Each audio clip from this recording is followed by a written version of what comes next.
क चे शब्द: कण,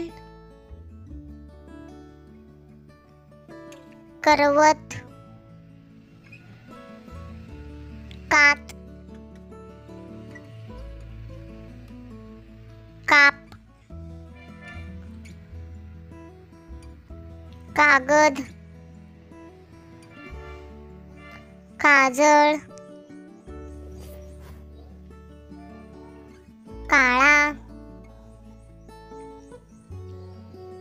कळ,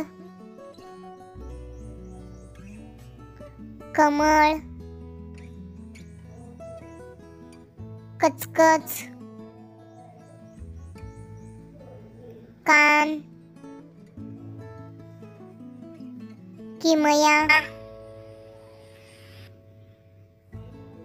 कणभर, काटा, कारभार, कासव, कारावास, कटकट,